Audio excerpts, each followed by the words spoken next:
कक्षा 11वीं के विद्यार्थियों को आज से मैं भौतिक पढ़ाने जा रहा हूँ। तो भौतिक के अध्याय 1 में दिया हुआ है, भौतिक संसार दिया हुआ है और जो भी मैं प्रश्न बता रहा हूँ वो सब के सब मोस्ट आईएमपी प्रश्न है। आप लोगों को समझाऊंगा भी और सिखाऊंगा भी, जिससे आपको रटना ना पड़े टॉपिकों को। ठीक है, तो चलो शुरू करते हैं। तो यहाँ पे देखो, पहला प्रश्न क्या है, भौतिक क्या है कह रहा है। जब आपसे प्रश्न पूछा जाए कि भौतिक क्या है, तो इसका जवाब आपको क्या देना है। भौतिक का मतलब होता है हम किसी वस्तु के अध्ययन करते हैं, उसे हम भौतिक कहते हैं। वो वस्तु क्या क्या हो सकता है, वो द्रव्य हो। द्रव्य का मतलब ऐसा नहीं है कि पानी, ठीक है। द्रव्य का मतलब होता है ठोस, द्रव, गैस, तीनों अवस्थाओं को लिया जाता है। द्रव्य का मतलब क्या हो गया, उसमें ठोस भी होता है, द्रव भी होता है, गैस भी होता है। ठोस क्या हो सकता है, पत्थर, चट्टान।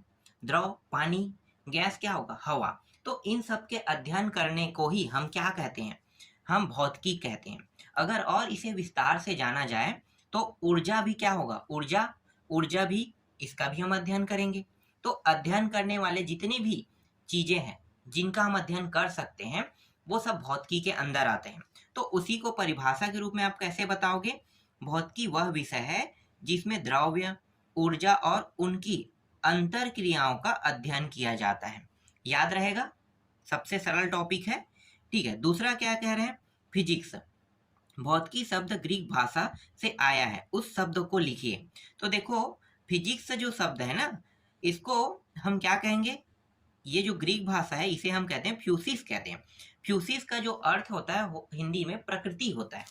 तो प्रकृति का ही हम अध्ययन करते हैं। फिजिक्स के कई एग्जाम्पल हैं, कई परिभाषाएं हैं। ऐसा नहीं है कि जो बुक में लिखा है सिर्फ वही परिभाषा लिखो। फिजिक्स अगर से आप ये बता सकते हैं कि प्रकृति का अध्ययन करते हैं, उसे हम फिजिक्स कहते हैं। भाई प्रकृति तो और है ना फिजिक्स का अर्थ।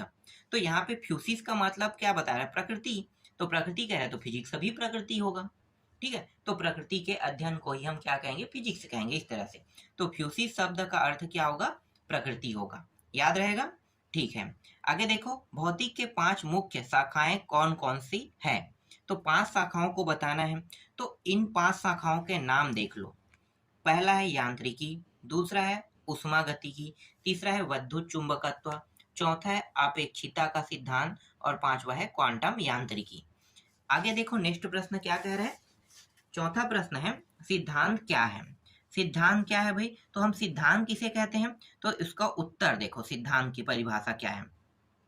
प्रकृति के कुछ ज्ञात नियमों के पदों में भौतिक निकायों के व्यवहारों या प्राकृतिक घटनाओं की व्याख्या करने के लिए प्रयोगों तथा सत्यापित परिकल्पनाओं को सिद्धांत कहते हैं। ठीक है, किसे सिद्धांत कहते हैं। देखो एक बार और देख लेते हैं, प्रकृति के कुछ ज्ञात नियमों के पदों में भौतिक निकायों के व्यवहार। एक तो आप यहाँ पे टॉपिक ले सकते हैं इनके व्यवहार को, ठीक है। दूसरा प्रकृति की घटना को। जब हम उनके व्यवहार की, मतलब व्यवहार का मतलब समझते हो कि वो कैसा व्यवहार कर रहा है, समझ में आ गया। मान लो किसी व्यक्ति को देखते हो तो उसके व्यवहार से आपको थोड़ा अंदाजा हो जाता है कि ये व्यक्ति इस टाइप का होगा। तो ये व्यवहार है ना। तो प्रकृति क्या करता है, प्रकृति भी व्यवहार व्यवहार करता है। मान लो बारिश का समय आने वाला होता है तो हवाएं चलने लगती है, ठंडी हवाएं हो जाती है, ठीक है। अचानक बादल बादल आने लगते हैं। तो कैसे पता चलता है, व्यवहार से ही पता चलता है ना, कि आने से पहले संकेत दिया जाता है, इसी को हम व्यवहार कहते हैं। और प्राकृतिक घटनाओं की व्याख्या, हो सकता है कुछ घटनाएं हो गई, जैसे अचानक बिजली मार दिया, पता नहीं था कि बिजली गिरने वाला है लेकिन अचानक बिजली हो गया, तो इसे हम घटना कहते हैं। इन्हीं घटनाओं के लिए प्रयोगों तथा सत्यापित परिकल्पनाओं को क्या कहते हैं, सिद्धांत कहते हैं। इनका हम प्रयोग करते हैं और प्रयोग करने के बाद ये सिद्ध हो जाता है कि हाँ इसी वजह से हुआ है, इसी को हम क्या कहेंगे, सिद्धांत कहेंगे। सिद्धांत की परिभाषा भी याद हो गया, अब हो जाएगा ना। आगे देखते हैं। इसके बाद देखो पांचवा प्रश्न क्या है, ऐसे 2 नियमों के नाम लिखिए जिनका उल्लंघन किसी भी भौतिक प्रक्रिया में नहीं होता है। तो एक तो है न्यूटन का गुरुत्वाकर्षण नियम और दूसरा है ऊर्जा संरक्षण का नियम। ये दोनों इसका उत्तर है। आगे देखो छठवां प्रश्न, भौतिकी में 3 नवीनतम खोजों के नाम लिखिए। तो एक तो है इंटरनेट, दूसरा है कंप्यूटर और तीसरा है लेजर। इंटरनेट आप उपयोग करते हैं अपने मोबाइल में। कंप्यूटर आप लोग जानते हो कंप्यूटर क्या होता है। लेजर, लेजर का मतलब आप ये कह सकते हो कि एक फोटो कॉपी जो मशीन होता है ना, उसमें लेजर का उपयोग किया जाता है। वो लेजर लाइट मैं नहीं कह रहा हूँ जिसमें लाल रंग के निकलता है ना, वो लाल रंग के बिंदु वाले को लेजर लाइट कहते हैं। तो लेजर नहीं है ये, जो लेजर है ना ये है प्रिंटर लेजर है, ठीक है। या फिर आप कह सकते हो जब आप थंब लगाते हो तो एक कलर आता है, तो वो भी लेजर है। जिससे आपका अंगूठा का साइन लेना है तो क्या होता है, आधार बनवाते हो तो लेते हो ना, तो वो सब लेजर होता है, ठीक है, वही ओरिजिनल लेजर है। तो इन सब का ना आविष्कार भौतिकी में हुआ है।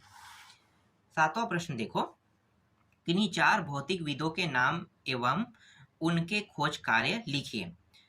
तो पहला देखो ये है न्यूटन है, इसका पूरा नाम है सर आइजैक न्यूटन। न्यूटन ने क्या नियम दिया है, गति के नियम। आपको पता है ना न्यूटन का 3 नियम होता है, तो न्यूटन के नियम मतलब न्यूटन ने ही प्रतिपादित किया है, तो उसे हम गति के नियम कहते हैं। इसके बाद है अल्बर्ट आइंस्टीन। अल्बर्ट आइंस्टीन इन्होंने दिया है अपेक्षिकता का सिद्धांत का प्रतिपादन किया था। फिर जेम्स चैडविक, न्यूट्रॉन की खोज किया था इन्होंने। चैडविक का नाम बहुत फेमस है। 3 ही तो एक तो इलेक्ट्रॉन, प्रोटॉन, परमाणु में कितने परमाणु में कितने तत्व कण पाए जाते हैं, तो परमाणु के जो कणों के बारे में पूछा जाता है ना, इलेक्ट्रॉन, प्रोटॉन, न्यूट्रॉन, ठीक है, तो ये वही है। तो चैडविक जो है इन्होंने न्यूट्रॉन की खोज की थी परमाणु में। तो चैडविक ने बताया था कि जो न्यूट्रॉन है ना परमाणु में जो नाभिक होता है उसमें धंसे रहते हैं कहा था, ठीक है। तो धंसा रहना, न्यूट्रॉन को धंसा हुआ माना गया है, उसी तरह से प्रोटॉन को भी माना गया है। तो चैडविक ने सिर्फ न्यूट्रॉन की खोज की थी। इसके बाद है देखो H.A. बैकरल है, इन्होंने रेडियो एक्टिविटी की खोज की है। आगे देखो 8वां में, यहाँ भी वही भौतिक विदों के नाम कह रहे हैं, मतलब भौतिक विदों मतलब भौतिक वैज्ञानिक। तो ये जो है ना सर सीवी रमन, ठीक है। सर सीवी रमन के बारे में आप लोगों को पता है कि नहीं, ठीक है। सीवी रमन के बारे में अगर आपको पता नहीं है तो मैं आपको बता दूं कि सर सीवी रमन जी जो थे ना वो भारत का पहला नोबेल प्राइज प्राप्त करता था। मतलब इन्हें सबसे पहले भारत में अगर किसी को नोबेल प्राइज पहले नंबर मिला है तो सीवी रमन को मिला है, और वो भी रमन प्रभाव के कारण, ठीक है। इन्होंने रमन प्रभाव की खोज किया था, इसके लिए सर सीवी रमन को रमन प्रभाव के लिए नोबेल प्राइज मिला था। इसके बाद होमी जे भाभा, ठीक है। इसके बाद और भी आए जिनको नोबेल प्राइज मिला है, तो और जो आए वो तो बाद में मिला है ना, सबसे पहले सर सीवी रमन को ही मिला था। इसके बाद होमी जे भाभा कास्मिक किरणों की बौछार का सिद्धांत दिया इन्होंने। एस चंद्रशेखर ने तारों की जीवन गाथा के बारे में बताया है। मेघनाथ साहा ने तापी आयनीकरण का सिद्धांत दिया है। आगे देखो इसके बाद है भौतिकी क्या है, इसकी विभिन्न शाखाओं के नाम बताइए, ठीक है। तो भौतिकी क्या है, भौतिकी की आपको परिभाषा लिख देना है। तो भौतिकी की परिभाषा जरूरी नहीं है कि आप यही लिखो। भौतिकी की परिभाषा आप क्या लिख सकते हो, भौतिकी वह विषय है जिसमें द्रव, ऊर्जा और उनकी अंतर क्रियाओं का अध्ययन किया जाता है। ये देखो ये वाला है ना, ये वाला परिभाषा आप याद कर लेना। भौतिकी वह विषय है जिसमें द्रव, ऊर्जा और उनकी अंतर क्रियाओं का अध्ययन किया जाता है, उसे हम क्या कहते हैं, भौतिकी कहते हैं। और थोड़ा सा और बड़ा करना है इसे, तो वह यह शब्द फ्यूसिस है जिसका अर्थ प्रकृति है। तो यही जो है ना यहाँ पे समझा के आपको बताया गया है, देखो ये वाला। तो ये टॉपिक को अगर आप नहीं लिखना चाहो, याद नहीं करना चाहोगे तो कोई बड़ी बात नहीं है, आप इसके जगह पे आप उस वाले टॉपिक को लिख सकते हैं, क्योंकि अर्थ मैंने बताया ना कि एक प्रश्न के परिभाषाएं कई बनते हैं, कई परिभाषाएं। चलो आगे देखते हैं। अब क्या करेंगे, देखो अब यहाँ पे भौतिकी की विषय वस्तु, ठीक है। तो जो पूछा है वो देख लेते हैं क्या होता है भाई विषय वस्तु। तो देखो बार बार वही चीज बता, एक सेकंड में बार बार वही चीज नहीं बताते रहूंगा, हम डायरेक्ट टॉपिक में आते हैं। देखो यहाँ पे क्या है, इनकी विभिन्न शाखाओं के नाम। पहला तो भौतिकी क्या है मैंने बता दिया, ठीक है। यहाँ पे जो दिया है उसको काट दो, इसे आपको नहीं पढ़ना है। दूसरा चीज यहाँ भी दिया है भौतिक की विषय वस्तु, इसको भी आपको नहीं पढ़ना है क्योंकि वही चीज ये बताएगा, परिभाषा है, ठीक है। तो बार बार गोल गोल घुमा रहा है यहाँ पे। तो हम कहाँ पे आ जाते हैं, हम आ जाते हैं यहाँ पे भौतिकी की शाखा डायरेक्ट, क्योंकि 3 नंबर के प्रश्न आएगा तो हम बहुत ज्यादा नहीं लिखेंगे, सीधा यहाँ पे आएंगे। भौतिकी के विशाल क्षेत्र को दृष्टिगत रखते हुए अध्ययन की सुविधा की दृष्टि से उसे निम्नलिखित शाखाओं में विभाजित किया गया है। सिंपल से आप कह सकते हो कि भौतिकी की शाखा को निम्नलिखित शाखाओं में विभाजित किया गया है। कौन कौन से शाखा है, वही 5-6 जो मैंने बताया था ना, उसको लिख सकते हो। एक है यांत्रिकी और द्रव के गुणधर्म, दूसरा है उष्मागतिकी के बारे में मैंने बताया था, ध्वनि अथवा ध्वनिकी, प्रकाश अथवा प्रकाशिकी, कुछ और जोड़ दिया है यहाँ पे, विद्युत तथा चुंबकत्व, आधुनिक भौतिकी। ठीक है, तो इन टॉपिकों को इन्होंने जोड़ा है इसमें। आधुनिक भौतिकी को पुनः परमाणु भौतिकी, नाभिकीय भौतिकी, इलेक्ट्रॉन की भौतिकी, क्वांटम भौतिकी, कण भौतिकी आदि में विभाजित किया गया है। ठीक है, किस भौतिकी को, इस आधुनिक भौतिकी को, इसके बारे में बताया। बस इतना ही उत्तर में लिखना है, बाकी को क्या कर देना है, आपको काट देना है। ठीक है, आगे देखते हैं।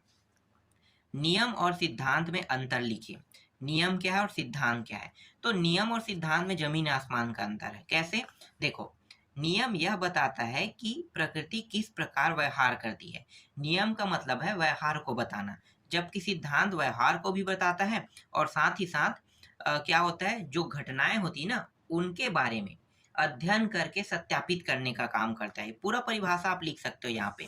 ठीक है, दूसरा क्या है, नियम शाश्वत तथा अपरिवर्तनीय होते हैं। ठीक है, नियम कभी भी परिवर्तन नहीं होते हैं। जबकि सिद्धांत के बारे में क्या है कि सिद्धांत में परिवर्तन किया जा सकता है। तो दोनों में बहुत अंतर है, इसमें परिवर्तन होता है, इसमें नहीं होता है। समझ में आ गया? आगे देखो, फिर यहाँ पे देखो एक प्रश्न क्या है, सिद्धांत क्या है। सिद्धांत क्या है? सिद्धांत में संशोधन की आवश्यकता कब पड़ती है, एक उदाहरण देकर समझाइए। तो अब यहाँ पे आप सिद्धांत की परिभाषा लिखोगे, तो यहाँ पे जो लिखा है उसको मत लिखना सिद्धांत की परिभाषा में, इसको लिखना है, ये वाला जो सिद्धांत की परिभाषा है ना, वो याद करना है आपको। ये सिद्धांत क्या है, प्रकृति के कुछ ज्ञात नियमों के पदों में भौतिक निकायों के व्यवहारों या प्राकृतिक घटनाओं की व्याख्या करने के लिए प्रयोगों तथा सत्यापित परिकल्पना को क्या कहते हैं, सिद्धांत कहते हैं। तो इसको लिखना है आपको। इसके बाद आगे क्या कहा है उस प्रश्न में, इस प्रश्न में कहा है, देखो, सिद्धांत में संशोधन की आवश्यकता कब पड़ती है, एक उदाहरण देके लिखे। तो अब आवश्यकताओं को देखते हैं। ठीक है, तो इसके बारे में आपको यहाँ से पढ़ना पड़ेगा। ठीक है, यहाँ पे देखो क्या लिखा है, कभी कभी प्रचलित सिद्धांत नए प्रेक्षण या नए मापन से मेल नहीं खाते। ऐसी स्थिति में प्रचलित सिद्धांत पूर्णतः मान्य नहीं किए जा सकते, उनमें संशोधन की आवश्यकता होती है। इस प्रकार नए सिद्धांत अस्तित्व में आते हैं। ठीक है, नए सिद्धांत कैसे अस्तित्व में आते हैं आपको पता चल गया। देखो, स्पष्ट अगर आपको सीखना है तो इसे समझाना पड़ेगा मुझे, और मैं जैसे ही समझाने की कोशिश करता हूँ तो वीडियो ज़्यादा लंबा बन जाता है। फिर भी थोड़ा बहुत मैं समझाने की कोशिश करूंगा। देखो, कैसे नए सिद्धांत प्रचलित में आते हैं। तो देखो, कभी कभी प्रचलित सिद्धांत नए प्रेक्षण या नए मापन से मेल नहीं खाते। ठीक है, नए मापन और नए प्रेक्षण से मेल नहीं खाते। ये एक प्रकार से मान लो मशीन जैसा है या मोबाइल जैसा है। एक मोबाइल, ठीक है, सेम मॉडल का है, तो ठीक है, उसका जो डिस्प्ले है दूसरे मोबाइल में लग जाएगा। ठीक है, लेकिन दूसरा मोबाइल और जो अदर मोबाइल, दोनों के जो साइज है वो अलग है, तो क्या डिस्प्ले लगेगा? नहीं। तो सेम वैसा ही है, नए प्रेक्षण और नए मापन जो है ना, मेल इसीलिए नहीं खा रहे, समझो। ठीक है, तो कभी कभी ऐसा होता है, या कभी कभी ऐसा होता है कि सेम मोबाइल भी हो गया तो डिस्प्ले लगाने के बाद उसके लाइटनिंग ब्लर जो है अलग हो जाते हैं, तो ऐसा कुछ होते रहता है। तो इसका अर्थ है आप इस तरह से समझो। ऐसी स्थिति में प्रचलित सिद्धांत पूर्णतः मान्य नहीं किए जा सकते। ठीक है, तो अब भाई उसके लाइटनिंग और बाकी चीज तो खराब हो गया, तो इसलिए क्या है, वो मोबाइल में साफ साफ डिस्प्ले अब दिखाई नहीं देगा, समझ ले, इसलिए ये मेल नहीं खा रहे हैं, समझ लो। उनमें संशोधन की आवश्यकता होती है। इस प्रकार नए सिद्धांत अस्तित्व में आते हैं। जब उसमें संशोधन किया जाता है तब क्या होते हैं, नए नए तरीके खुलते हैं। ठीक है, नए नए तरीके, तो इस प्रकार से सिद्धांत अस्तित्व में आते हैं। समझ में आ गया? ठीक है, मैंने मोबाइल का एक एग्जाम्पल दिया, इसके थ्रू ये आपको याद हो जाएगा। ठीक है, अब यहाँ पे जो उदाहरण दे रहा है उसको देख लेते हैं, क्या बताना चाहता है।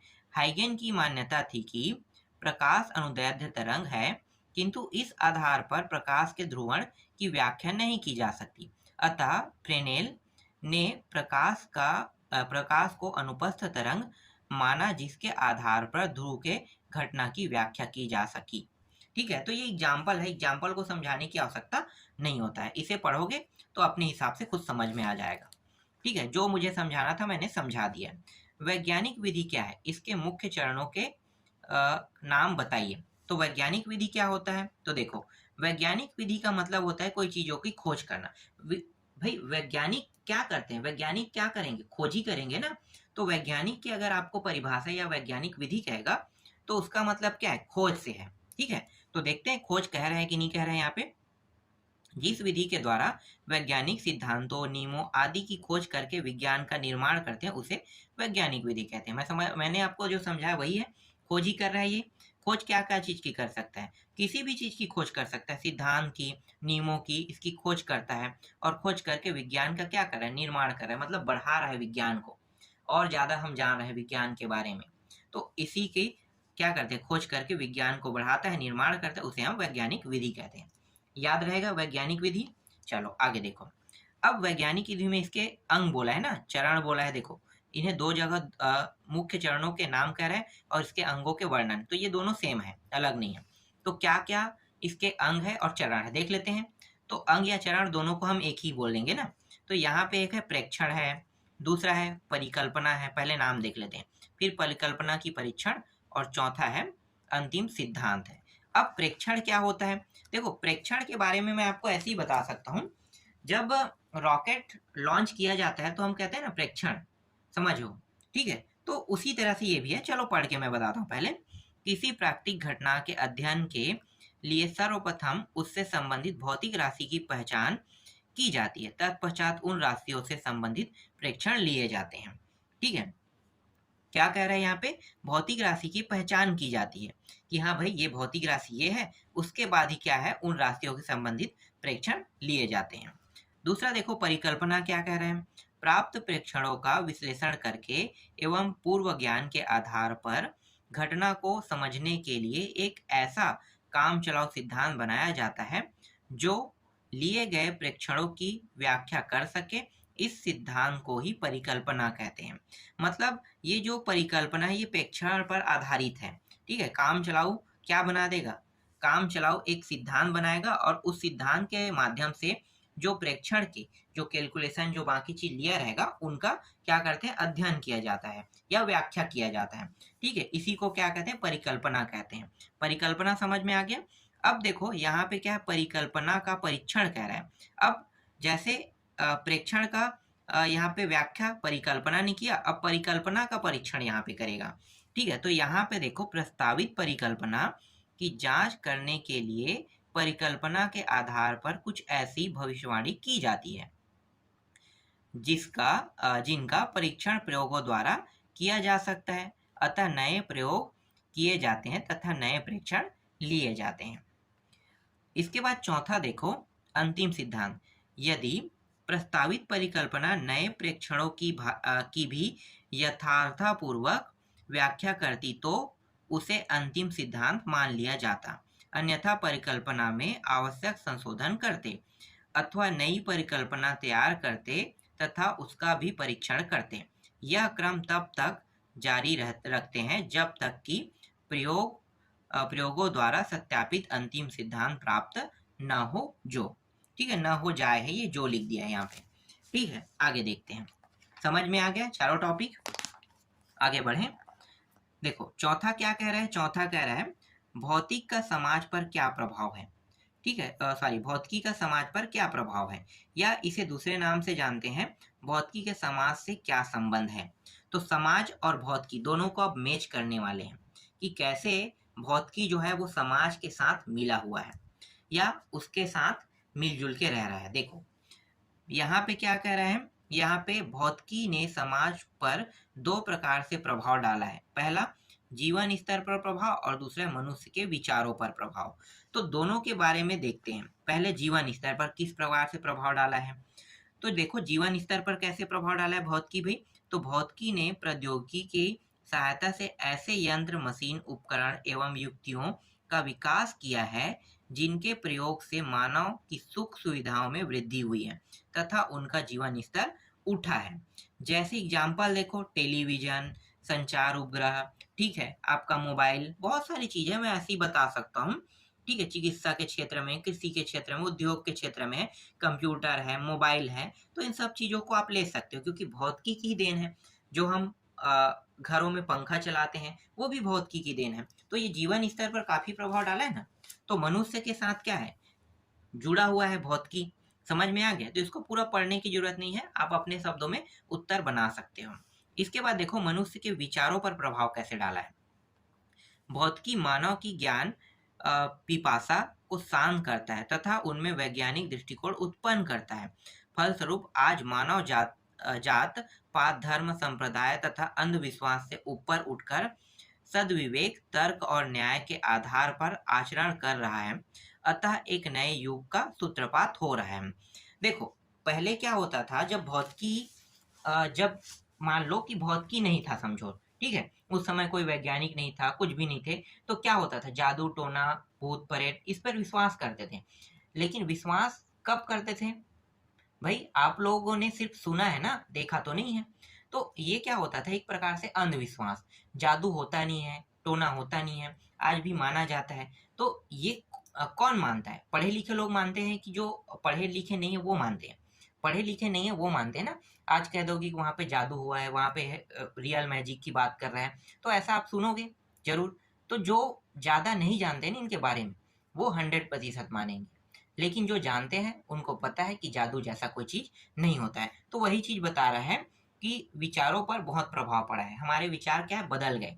जब हम भौतिकी को जाने तब हमें पता चला कि जादू नहीं है। आपको पता है, आप एक गिलास को रखना, देखो सिंपल एक ट्रिक होता है। जब मैंने पहली बार देखा था उस ट्रिक को, तो मैं भी अचंभित हो गया था कि ये जादू है। जादू कैसे, आप लोगों को पता होगा, एक गिलास में आप पानी रखोगे, पानी रखने एक गिलास नहीं, एक आप कटोरी ले लो, ठीक है, उस कटोरी में पानी ले लो। पानी लेने के बाद एक छोटा सा कागज के टुकड़े को जलाओ और एक गिलास ले लो। उस गिलास में उस कागज के टुकड़े को डालो और पानी के जस्ट किस में रख देना है, उसको ऊपर में। तो पूरा पानी ऊपर की ओर चला जाता है।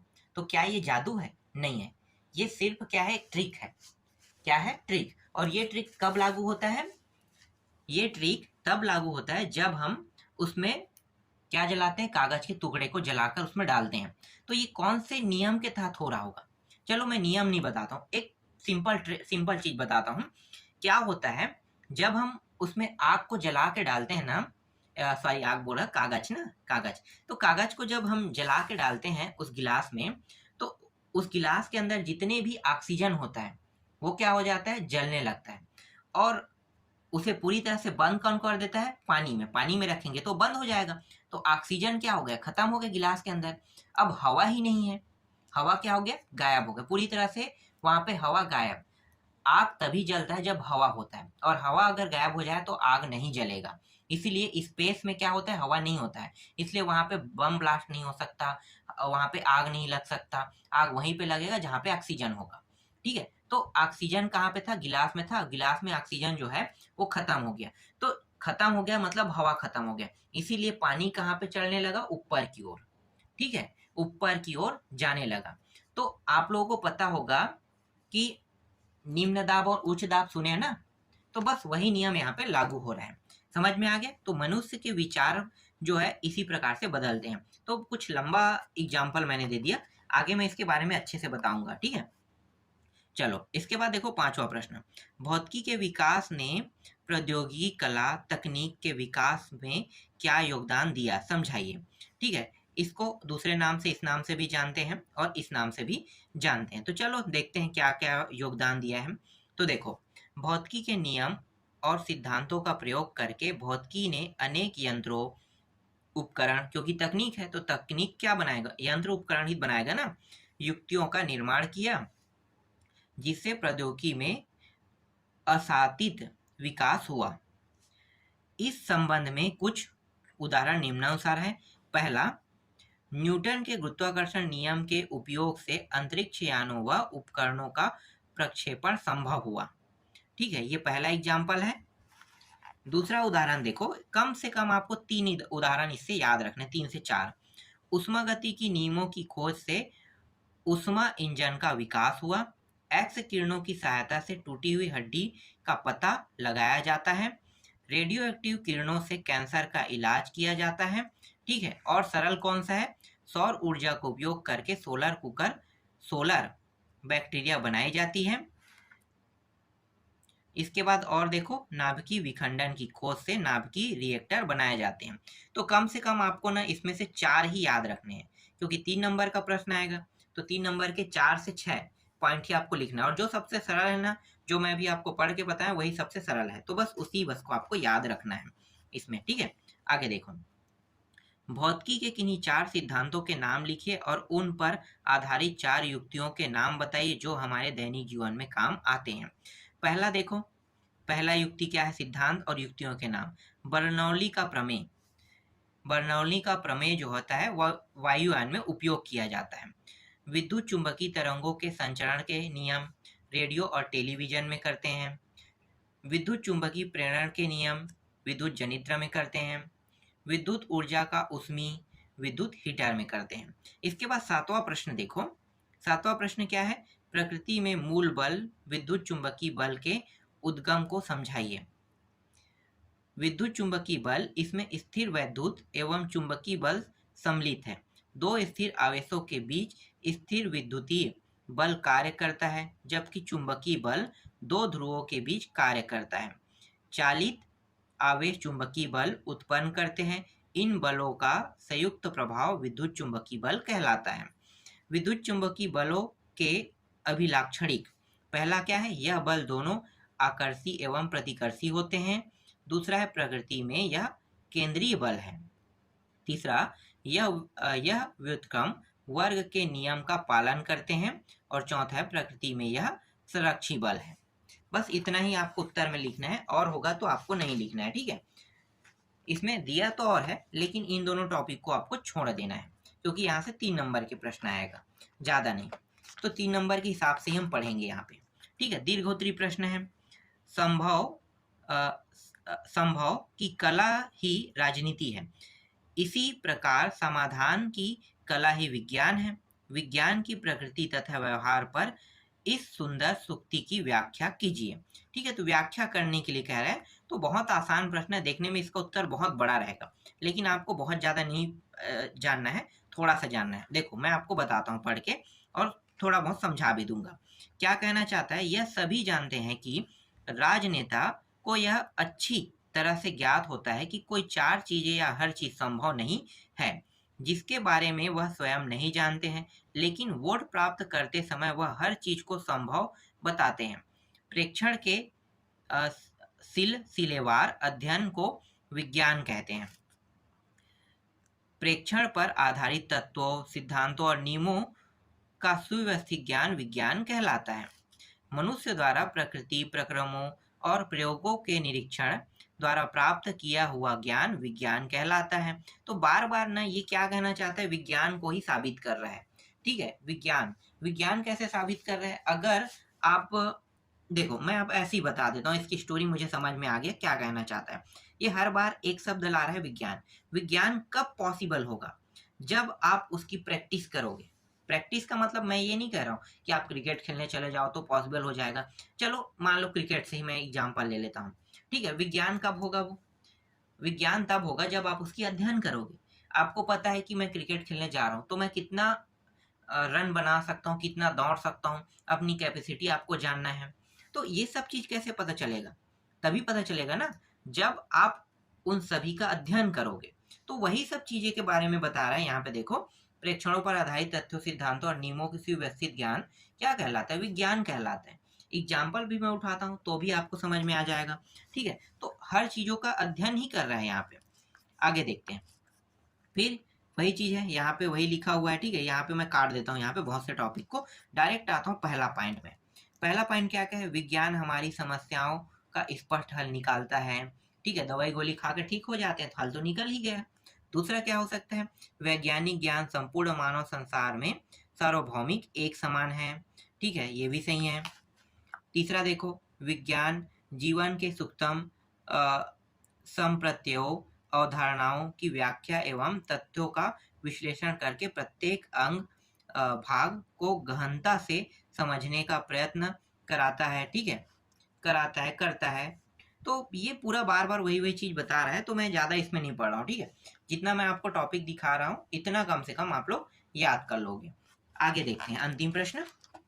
अब यहाँ पे देखो, ये वाला जो प्रश्न है इसका उत्तर मैंने ना क्लास लिया था तब दिया था ना। आगे देखते हैं, भारत में गणित, खगोली, भाषा विज्ञान, तर्क तथा नैतिकता में महान विद्वता की एक लंबी एवं अटूट परंपरा रही है। फिर भी इसके साथ एक समांतर हमारे समाज में बहुत से अंधविश्वास तथा रूढ़िवादी दृष्टिकोण व परंपराएं फली फूली हैं और दुर्भाग्यवश ऐसा अभी भी हो रहा है और बहुत से शिक्षित लोगों में व्याप्त है। इन दृष्टिकोणों का विरोध करने के लिए अपनी रणनीति बनाने में आप अपने विज्ञान के ज्ञान का उपयोग किस प्रकार करेंगे? मतलब ये जो है ना अपना खुद का उत्तर होना चाहिए कह रहा है। ठीक है, तो आप खुद सोच सकते हैं कि आप क्या-क्या उत्तर में लिख सकते हो। तो उत्तर में तब तक आप कुछ नहीं लिख सकते जब तक आप पढ़ोगे नहीं। पढ़ के समझते हैं कि क्या लिख सकते हैं। तो भारत में वादिताएं और अतार्किक कर्मकांड काफी प्रचलित हैं। इनको समाज से हटाना अति कठिन कार्य है। समाज से इन्हें हटाना कोई छोटा सा सुगम मार्ग नहीं है। इन व्यवहारों को जन्म देने वाले कुछ कारण निम्न हैं। जैसे कि पहला है समाज के बड़े भाग को शिक्षा से वंचित रखना। दूसरा है लोगों में विज्ञान के प्रति ज्ञान का अभाव रहना। तीसरा क्या है शासक तथा भूमि मालिकों का स्वार्थ, जाति प्रथा और दूसरों को अज्ञानी रखकर उन पर शासन करने की लालसा रखना। ठीक है, आगे क्या कह रहे हैं, ज्यादा से ज्यादा इलेक्ट्रॉनिक संचार माध्यम जैसे कि रेडियो, टेलीविजन, समाचार पत्र, इन सबको उनके पहुंच तक पहुंचाना कह रहा होगा। ठीक है, मैं ऐसे ही बता देता हूँ, आगे नहीं पढ़ेंगे, फालतू जाएगा। ठीक है, आगे इस टॉपिक को पढ़ लेते हैं। भारत की बढ़ती हुई जनसंख्या पर नियंत्रण पाने के लिए हमें वैज्ञानिक पद्धतियों को अपनाना अति आवश्यक है। यह एक विस्फोटक स्थिति है। इसमें लोगों में वैज्ञानिक के प्रति विश्वास उत्पन्न होगा और विज्ञान के ज्ञान का सदुपयोग होगा। तो ये अंतिम प्रश्न था। इस तरह से मैंने आपको पूरा अध्याय 1 का सॉल्यूशन आपको दे दिया है। ठीक है, आशा करता हूँ कि जो मैंने आपको सॉल्यूशन दिया है वो आपको समझ में आए और आसानी से आप इन सभी को याद कर पाए।